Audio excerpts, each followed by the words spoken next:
أعوذ بالله من الشيطان الرجيم.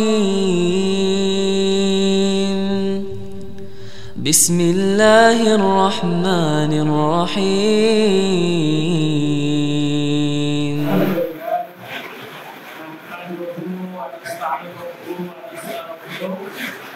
ونعوذ بالله من شرور أنفسنا ومن سيئات أعمالنا من يهده الله فلا مضل له ومن يضلله فلا هادي له أشهد أن لا إله إلا الله وحده لا شريك له وأشهد أن محمدا عبده ورسوله أما بعد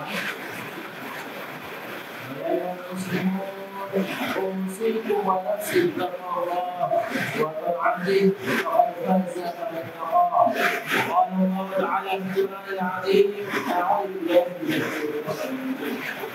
يا أيها الذين آمنوا اتقوا الله حق تقاته ولا تموتن إلا وأنتم مسلمون.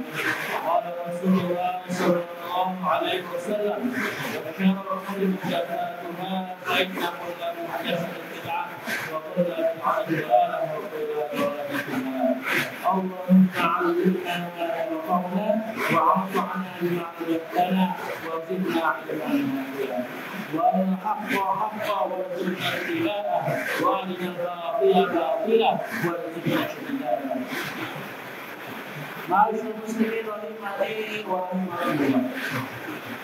Segala puji pada kita panjatkan kehadirat Allah Subhanahu wa taala yang telah memberikan kepada kita berbagai macam kenikmatan, mulai dari nikmat kesehatan badan kita, nikmat panjang umur kita, dan dalam itu nikmat itu adalah nikmat Islam dan iman dalam kita. Maka berapapun nikmat yang Allah berikan kepada kita itu patut kita syukuri. Sebagaimana kata Rasulullah sallallahu alaihi wasallam, "Man lam yashkuril qalil, lam yashkuril katsir." Barang siapa yang tidak bersyukur yang sedikit, maka ia sulit mensyukuri sesuatu yang banyak. Maka semoga kita menjadi hamba Allah yang bersyukur dan dapat memanfaatkan nikmat yang kita dapatkan untuk menjalankan ketaatan dan ketakwaan kepada Allah Taala.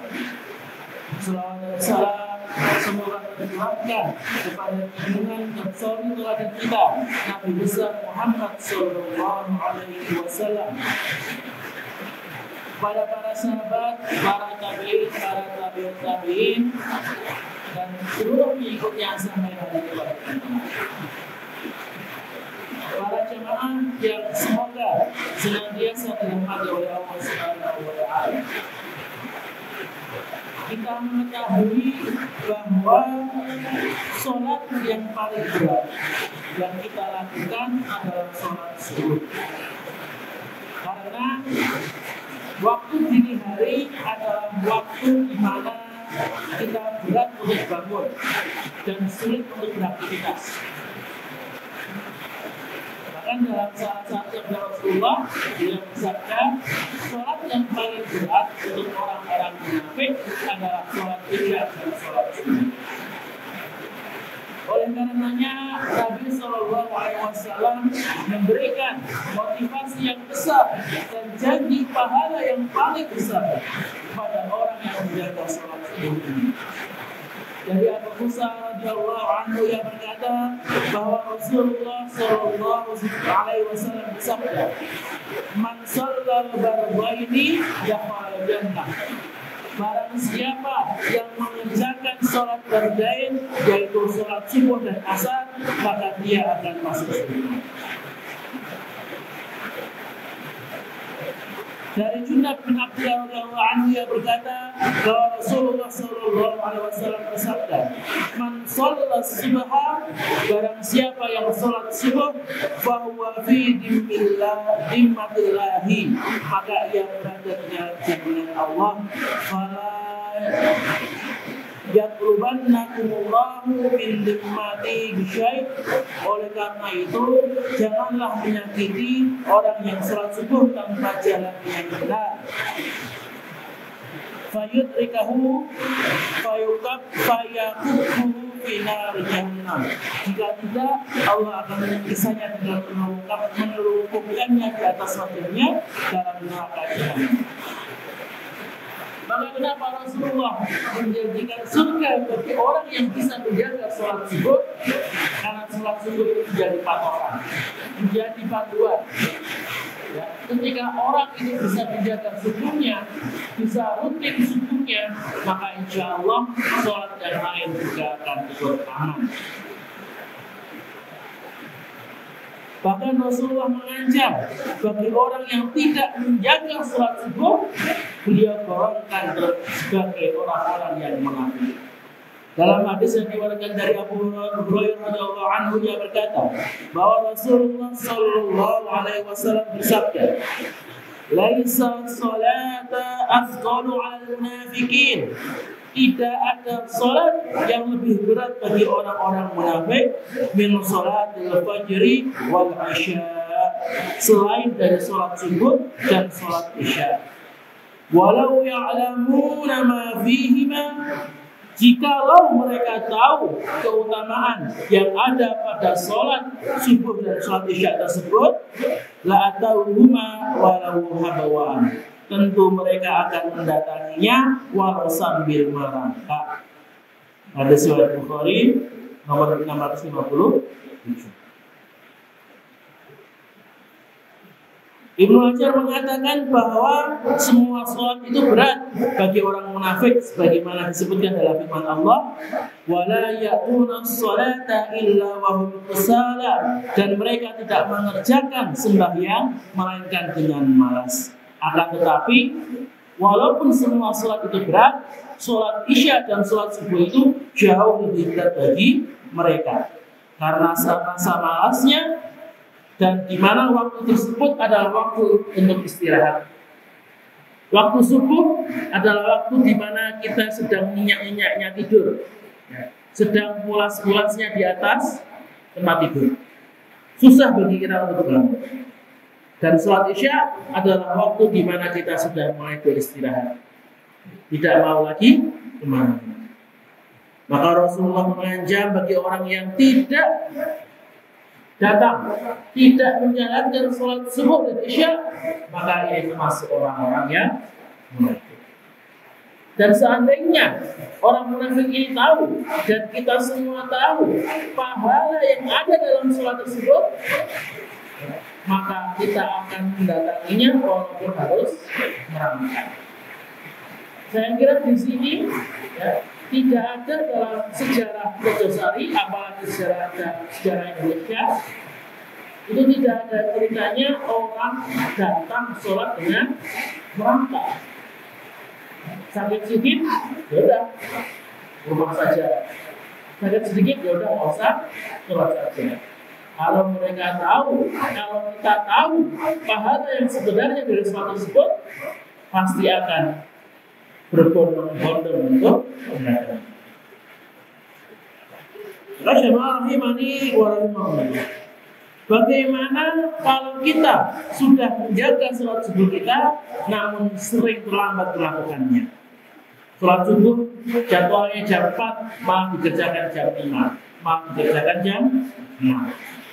Maka dari Anas bin Malik radhiyallahu anhu, Rasulullah sallallahu alaihi wasallam bersabda, "Idza raqada ahadukum 'alis shalah," jika salah seorang di antara kalian tertidur atau lalai dari salat, au mufila 'alaiha, atau tertidur dari salat, fal yusalliha idza dzakaraha, maka hendaklah ia salat ketika ia ingat. Maka walaupun terlambat, ini tidak menjadi alasan untuk tidak sholat subuh.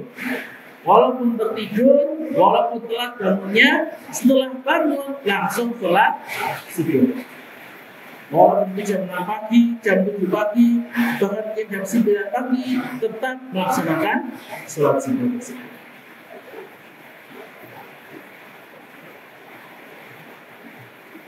Jamaah rahimani wa rahimakumullah.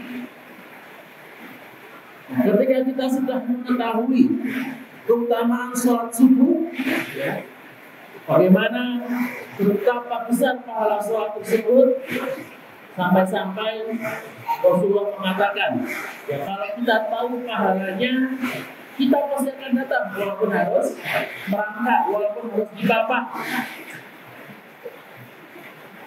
Rasulullah sendiri pernah bersabda dalam satu hadis bahwa sholatul fajri khairun minad dunya wa ma fiha. Sholat sunnah fajr, ini belum sholat subuh, baru sholat sunnahnya, baru sholat qobliyahnya, itu lebih berharga dibandingkan dunia dan seisinya.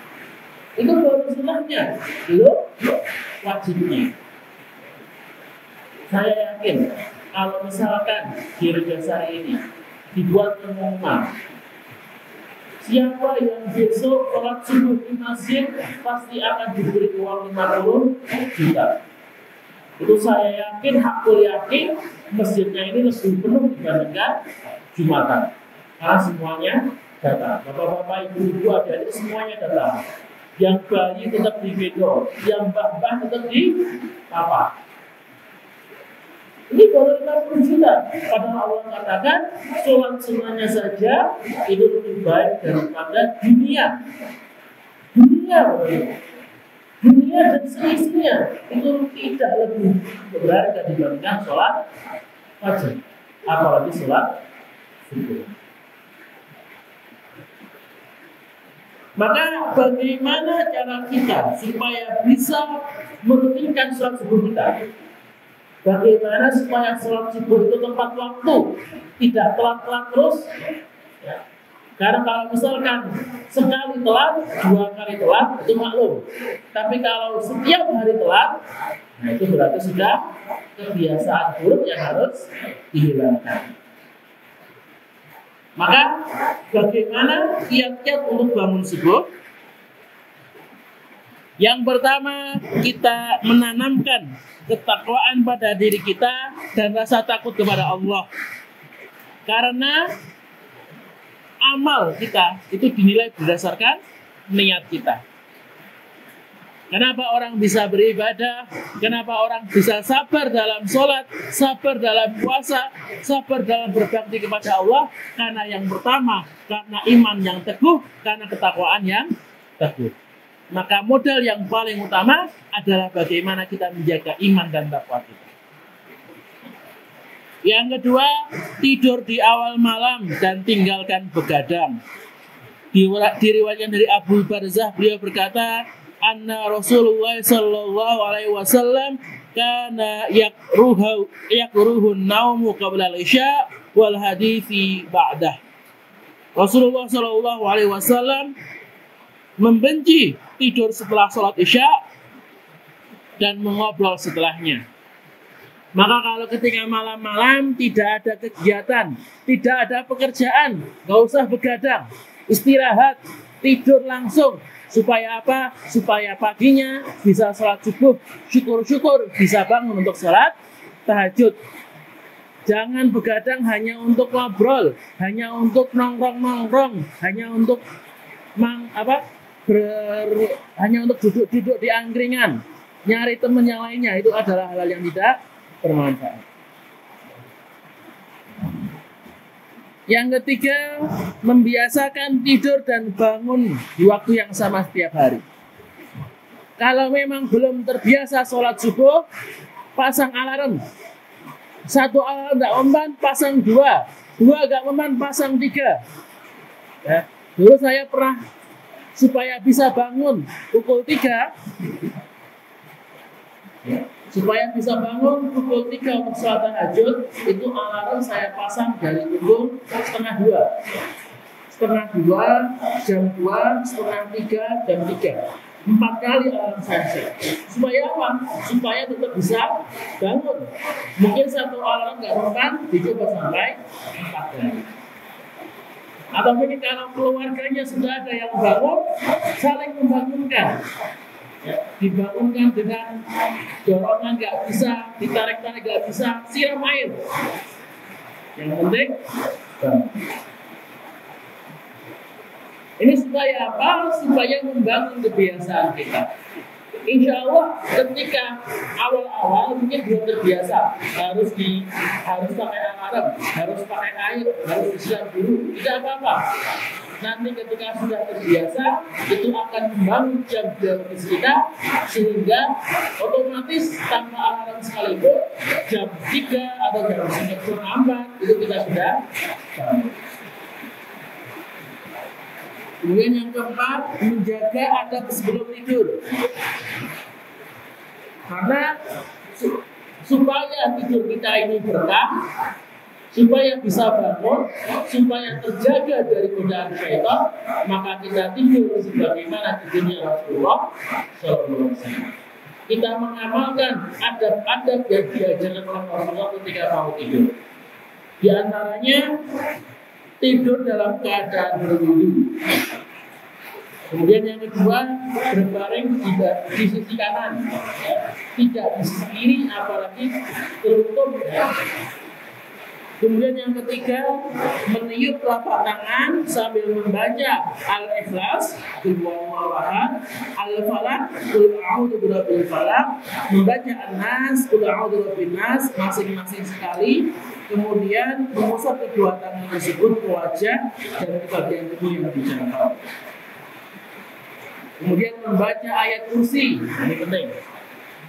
Kelima, membaca doa sebelum tidur. Jangan lupa, ya. Kadang-kadang kita itu karena tidurnya sebelum tidur kita baca HP dulu, kita browsingan dulu, kita ngalamun dulu, akhirnya terlelap sampai lupa baca doa tidur. Ini jangan sampai. Begitu kita berbaring, sebelum kita berbuat apa-apa, baca doa dulu, baca zikirnya. Tadi dulu Allah, pulang kita baca ayat kursi, kemudian kita baca doa tidur. Bismillah, Allahumma ahya wa bismillah. Nah, setelah itu bisa kita isi dengan membaca Al-Quran atau dengan langsung memejamkan mata atau mungkin dengan buka-buka hati terlebih dahulu sampai kita berdoa. Dan yang terakhir, jangan lupa selalu meminta tolong kepada Allah, memohon pertolongan Allah Subhanahu wa Ta'ala supaya Allah membangunkan kita untuk sholat subuh. Karena bagaimana berusaha kita yang menentukan adalah Allah Ta'ala.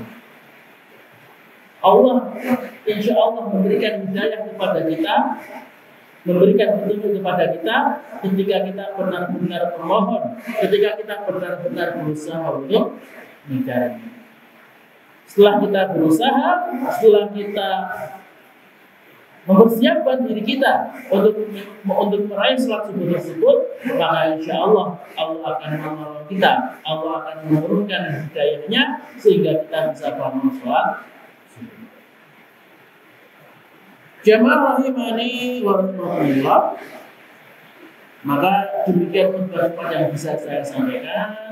Semoga Allah menjadikan diri kita semua termasuk umat-umat yang menjaga sholatnya. Allah menjadikan kita semua termasuk umat yang menjaga sholat subuhnya. Dan semoga Allah menghindarkan kita dari sifat-sifat kemunafikan padanya. Aqulu qawli hadza barakallahu li wa lakum fil azim. ونفعني وإياكم من الآيات والذكر الحكيم وتقبل مني تلاوته إنه هو الغفور.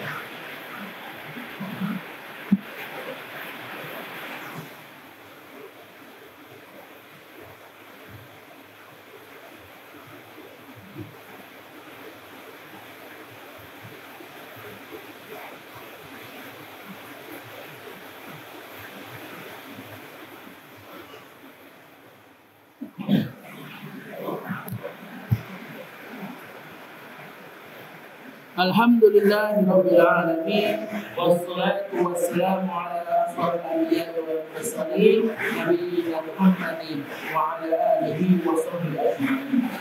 Ayuhal muslimun, usikum wa nafsi bitaqwallah wa alamu anna Allaha ghafurun halim. Amara bis salati wassalamu ala rasulil karim. Qala Allah ta'ala fil azim, a'udzu billahi minasyaitonir rajim. إن الله وملائكته يصلون على النبي يا أيها الذين آمنوا صلوا عليه وسلموا تسليما اللهم صل على محمد وعلى آل محمد كما صليت على إبراهيم وعلى آل إبراهيم إنك حميد مجيد اللهم اغفر للمسلمين والمسلمات والمؤمنين والمؤمنات الأحياء منهم والأموات إنك سميع قريب مجيب الدعوات يا غالي الحاجات اللهم انصر إخواننا المسلمين والمؤمنين في فلسطين وفي مشارقها وفي مغاربها وكن لهم وليا ونصيرا ومعينا ونظيرا اللهم اغفر للمجاهدين في سبيلك والف بين قلوبهم واحفظ صدورهم ووفقهم لاتباع كتابك وسنة نبيك ويسر لهم اسباب النصر وفضل بيت المقدس واقامة شريعتك اللهم اعز الاسلام والمسلمين واذل الشرك والمشركين ودمر اعداء الدين اللهم ألف بين قلوبنا وأنزل ذات بيننا واهدنا سبل السلام ونجنا من الظلمات إلى النور وجنينا فواحش ما ظهر منها وما بطن وبارك لنا بأسماعنا وأبصارنا وقلوبنا وأزواجنا وذرياتنا وتب علينا إنك أنت التواب الرحيم واجعلنا شاكرين لنعمتك مثنين بها قابلها وأتمها علينا يا مقلب القلوب ثبت قلوبنا على دينك اللهم إنا نسألك الهدى والتقى والعفاف والغنى اللهم إنا نسألك علما نافعا ورزقا طيبا وعملا متقبلا ربنا ظلمنا أنفسنا وإن لم تغفر لنا وترحمنا لنكونن من الخاسرين ربنا اغفر لنا ذنوبنا وذنوب والدينا وارحمهما كما ربيانا صغارا ربنا آتنا في الدنيا حسنة وفي الآخرة حسنة وقنا عذاب النار سبحان ربك رب العزة عما يصفون وسلام على المرسلين والحمد لله رب العالمين آمين آمين رب العالمين عباد الله إن الله يأمر بالعدل والإحسان وإيتاء ذي القربى